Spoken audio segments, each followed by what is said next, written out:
Welcome to SoTL Psych Sessions, where we bring you the best and the latest in scholarship of teaching and learning from the voices of the researchers themselves. And now, let's join the host of SoTL Psych Sessions, Anna Ropp. Hello, I am excited to be here to talk to Catherine Gayman from Troy University. Welcome to the podcast, Catherine. Thank you so much for inviting me onto the pod and allowing me to share Interteaching and my research with your listeners. I really appreciate the opportunity. Oh, well, I'm excited that you're here. And part of why I'm excited that you're here is a little bit out of self-interest, because I am one of those professors who's never taught online. Yeah. It's been quite a switch for a lot of people recently. Yeah. And specifically, all of my classes for the fall are going to be asynchronous online. So I'm excited to hear you talk about your research. The research article we're going to talk about today is where Catherine's first author, and it's called Interteaching in an Asynchronous Online Class. So the first thing I want to ask you, which might be a tough question, is if any of our listeners don't know about interteaching, what would you say about what interteaching is? So interteaching was initially described by Boyce and Heinlein in 2002 in an article they published in The Behavior Analyst. It provides an active learning alternative to traditional lecture-based methods in which contingencies are arranged to encourage students to interact with course material multiple times before taking the exam. So the benefits of interteaching include that it's an empirically supported teaching method, so it's got a large body of research supporting its effectiveness in the classroom. It's been shown to lead to higher exam scores. It results in higher levels of student participation during class, and students and teachers report enjoying it. It also might be especially effective for boosting academic performance in students with lower GPAs. So there are a few main components that make interteaching so effective. The first component of interteaching is the prep guide questions. These are sets of questions that guide students through assigned readings before class time, and they're used to ensure that students have read and engaged with the material prior to attending class. The second component of interteaching is the interteaching sessions, which involve small groups of between 2 to 4 students engaging in a collaborative peer tutoring and review session, during which the discussion is focused on reviewing the prep guide questions. Student discussions comprise the majority of the time spent in class, and during these sessions, the instructor moves between groups to facilitate the discussion of the material and help clarify difficult concepts. After the interteaching session, students complete a record sheet on which they indicate the quality of their group discussion, what factors contributed to the quality, the topics they struggled with, and the topics that they would like the instructor to review in a clarifying lecture. This record sheet is really important because it allows students to provide the instructor with feedback about material that needs additional review. And then the instructor prepares a brief clarifying lecture for the next class meeting based directly on feedback gathered from students on those record sheets. This lecture comprises about 1/3 of the following class period, and it's tailored to focus on information that students reported to be the most difficult. Interteaching also uses frequent probes or tests on which questions are directly related to the material focused on in the prep guides and reviewed in those interteaching sessions. And frequent probes have been shown to produce better long-term retention. And the final component of interteaching is called quality points. And these involve an explicit cooperative contingency in which students can earn points, usually up to about 10% of their overall grade in the course, if everyone in their discussion group scores above a certain grade on quiz items covering material discussed by that group. So this contingency is designed to motivate students to ensure that all group members understand the material well and to encourage high-quality discussions. However, many instructors and researchers have found interteaching to be effective even without this component, so the majority of the published literature on interteaching doesn't include this quality points component. That's interesting. So when I think about interteaching, I think about it being in person, right? But your study is about it being online. Go ahead. Sorry. That's no, fine. Go ahead. Yeah, that's right. So the majority of the previous research that's been published on interteaching has been conducted in a face-to-face class. So what I described to you was kind of the traditional method of interteaching, what you would use in a face-to-face course. And then when I describe my study in particular, I'll tell you kind of the specifics of how we made that work in an online format. Yeah, absolutely. So what made you interested in this topic? Well, so as a faculty member, I'm always looking for better ways to run my college classes and improve student learning outcomes. Like many instructors, I started off using lecture-based teaching in my face-to-face classes. And when I switched to interteaching, my students really started to have a stronger grasp on the material that we were covering, and they reported liking the class more. So under interteaching, my students were more engaged during the class. They understood the concepts better. They were performing better academically, and they were really building fluency in talking about difficult and complex topics. So it's an entirely different classroom experience when students come to the classroom already familiar with the basic concepts and definitions for that unit, and you can spend class time clarifying topics that they struggle with the most and getting into those more complex issues.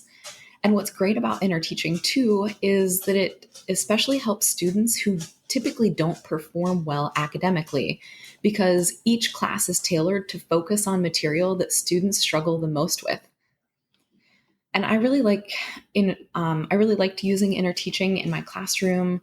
My students liked it as well. A pretty common comment that shows up on my course evaluations every term is that this was the student's favorite class they've ever taken, because they had so much more interaction with other students and with me as the instructor, and that it was the class that they learned the most in. And that's actually one of my favorite comments to get on a course evaluation, that the class was a lot of work, but it was still the student's favorite class. I love that. And then, about half of my class load is online teaching. And so I wanted to implement interteaching in my online classes too. But when I went to the literature to see how interteaching might be implemented in an online class, I found that it had never been investigated in an online format. In fact, not much empirical research exists on using any type of evidence-based teaching method in an online format. So I decided to develop some modifications that would allow me to use interteaching in my online class. And at the same time, I thought it would be a great opportunity to publish the methods that I used and share them with other instructors and researchers. That's great. So how did you adapt it to an online class? So our study investigated the effectiveness of interteaching versus traditional lecture-based teaching in 2 9-week online asynchronous classes. And so what I mean by an asynchronous class, I'm sure you are familiar with that term, but maybe some of your listeners might not be. Right. But asynchronous courses are where students are not required to log on to complete activities at any set time during the week. Instead, students have to complete assignments on their own prior to a given due date each week. So the participants in this study were undergraduate students enrolled in one of 2 sections of a psychology of learning course. We used an alternating treatments design, switching between interteaching and lecture-based teaching each week throughout the term. And we counterbalanced the type of instruction across 2 sections, so that material taught using interteaching in one section was taught using a standard lecture format in the other section. In other words, we used an AB, AB, AB design in one class where A was interteaching and B was standard teaching, and then the second section was run using a BA, BA, BA design. So our lecture condition consisted of a video lecture over the material and an exam, whereas the interteaching condition consisted of 1, a prep guide, which students submitted as an assignment prior to the discussion; 2, a group discussion requirement in which students were required to post answers to about 5 of those prep guide questions on a written discussion board by Saturday night. And then students were required to return to the board and discuss every prep guide question answered by other students by Monday night.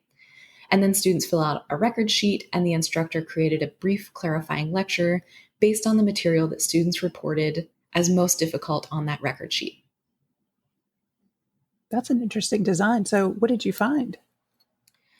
So our results showed that weekly exam scores were significantly higher following interteaching compared to standard lecture-based teaching. We found that interteaching produced more A's and B's on exams, while standard teaching produced more C's, D's, and F's.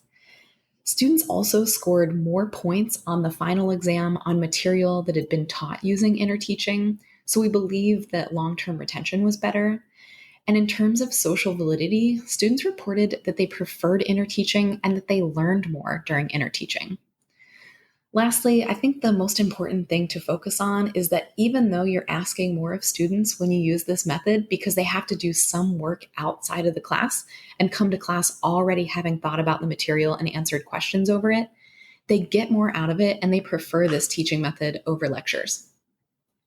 That sounds great. This has been a persuasive lecture about how great interteaching is. Yeah, great. Now, for listeners, maybe listeners like me who are going online for the first time, or have never want to implement interteaching in online or high flex or in-person classes, what do you recommend? Like, based on your research, what would you recommend that we do? Any specifics? Sure. Yeah. So I think the main contribution of the current study is that it shows that interteaching can be implemented in a condensed class schedule. So our online term runs 9 weeks long at Troy University, and that it's effective when implemented in an online, completely asynchronous class using written discussion boards to replace the face-to-face discussion. So I think there are some strengths that are specific to the current online interteaching methodology. First, requiring students to answer and submit those prep guide questions online as an assignment encourage students to read the chapter thoroughly, describe the definitions and concepts in their own words, and come up with original examples and applications. Second, assigning students to discuss each prep guide question in an online discussion board required students to contact and review the most important information from the chapter a second time. And we know from the literature that distributed practice has repeatedly been shown to improve student learning and long-term retention of information. The discussion board also allowed students to see diverse original examples of concepts and to see questions answered in multiple different ways by other students. Another advantage to the current setup for online interteaching is that the instructor was able to provide individualized feedback to each student every week on their discussion contribution. And this really encouraged students to engage in high quality discussion contributions using original examples. Also, in the interteaching components, the instructor was able to review and discuss contributions by each student when delivering feedback and points for discussion contributions. In a face-to-face interteaching course, the instructor migrates between small groups of students to facilitate the discussion and thus only sees a small portion of the discussion contribution from each student. The ability to review a written record of all discussion contributions allows the instructor to see a larger sample of behavior from each student and to deliver individualized feedback to encourage really thoughtful and thorough discussion. Another benefit to instructors when using online asynchronous discussion boards is that this setup does not require that the instructor schedule a designated time for students to be present when the discussions are to occur, or to be present during multiple discussion times, or to have to come up with an alternate assignment when students miss this discussion. So I think this particular line of research might be especially relevant now during the COVID-19 pandemic, because this study shows that interteaching can be used in an online environment completely asynchronously, so without scheduling a specific time for all students to meet together. It can be really difficult to schedule a time for video chatting where everyone in the whole class is available and has a distraction-free environment and high enough internet bandwidth to provide a good quality audio and video. I'm sure we've all experienced issues with online video chatting software recently. And in my experience, this written discussion board is a good replacement for that live discussion. It's easier to schedule because students have a window of time in which they can contribute. It doesn't require a completely distraction-free environment because students can start the discussion and come back to it later. And it doesn't require the amount of internet bandwidth that a live video chat would need. Another benefit of the current method of interteaching online is that students in subsequent sections of the same class often struggle with the same material and request coverage of the same topics on that record sheet. So this allows instructors to reuse recorded clarifying lectures in subsequent terms of the course, while still providing a clarifying lecture that's tailored to the requests of students. For example, I use Interteaching in all of my online classes, and I reuse that same clarifying lecture each term, which really cuts down on the amount of prep time for the class. So overall, I think, this is one more study in a line of research that shows the efficacy of using interteaching in the classroom. Interteaching in general has been shown to lead to really positive student outcomes like higher exam scores. It's often rated as more enjoyable than traditional lecture-centered teaching by both students and instructors, and students prefer interteaching instruction. It's an evidence-based teaching method that's fairly easy to implement and really pays off in terms of student achievement outcomes. So what I would say to instructors listening to this podcast is to try interteaching out in your classroom. Your students will likely enjoy it, and it might improve the learning outcomes that you see. This is really interesting because I think one of the things I've been struggling with from going from in-person teaching to online is, okay, how do I have interactions with students? How do I get them involved, and how do I have distributed practice in my classes, which is what I normally have. So it's an interesting alternative.